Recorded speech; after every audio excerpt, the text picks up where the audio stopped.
Ibang klase din yung pinsan mo, no? Again, hindi ko siya pinsan. I'm not related to her. So that you can... Gagi. Ano ba? Not my type, bro. Isa pa. Loka-loka yan.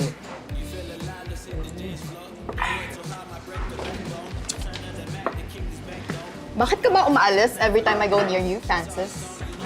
Is it because I called your fat sister ugly? My sister is not fat. She has problems with her thyroids. Really? Okay. At saka, I called her ugly in a cute way.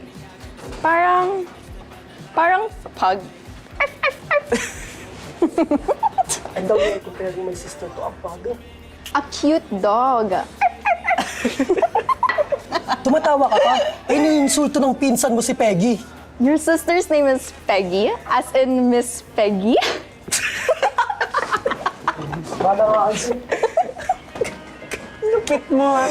Iniinsulto mo yung kapatid ng friend ko. Ikaw rin kaya, tumawa ka rin, di ba? Una-una. Oh, sige, isa pa. Wow. Cheers! Woo! Ano? Ano? This is my song! Woo! Give me your face!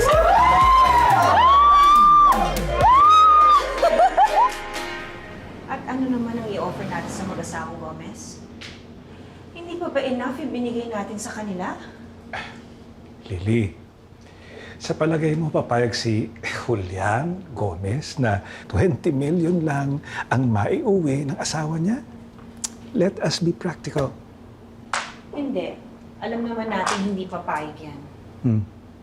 Kaya nga we give them another offer. Not worth 40 million. Which is? Our newly acquired franchise, Chocolatier. I'm sure matutuwa si Julian pag nalaman niya na binigay mo sa kanyang asawa ang Chocolatier.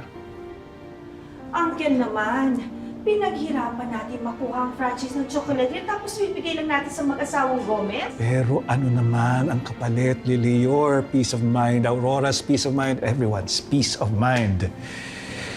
E papaano, Uncle, kung ibenta ng mag-asawang franchise? Lily, problema na nila yan pag napasa kanila ang franchise. Dahil maglalagay tayo ng clause na kung ano man ang kikitain nila sa Chocolatier, yun na ang kanilang share sa food business ng Crestmont. Salamat po.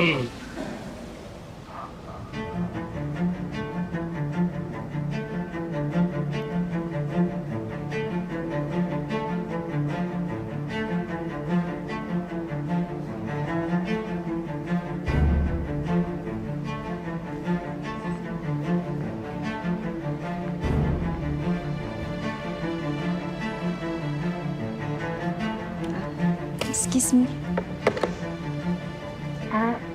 Sa office ni Miss Lily Chuatan, Sino po sila? pakisabi ako si Dalia Chua, ang kapatid ni Mrs. Tan. Ma'am, may gusto pong kumausap sa inyo. Nasa lobby raw po ng building. Sino daw?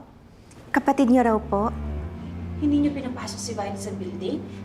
Hindi pa si Mrs. Gomez. Sinong sister yan? Dalia. Dalia Chua.